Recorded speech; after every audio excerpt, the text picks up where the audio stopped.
Hello everyone. In this video tutorial, we will guide you on how to block FaceTime calls.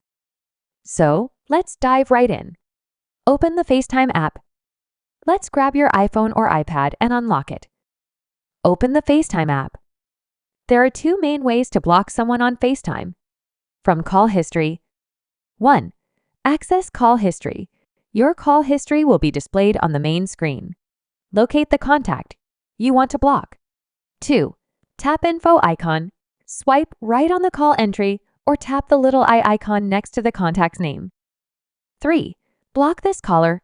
Scroll down and tap on block this caller. A pop-up will appear asking you to confirm. Tap block contact to finalize. And there you have it.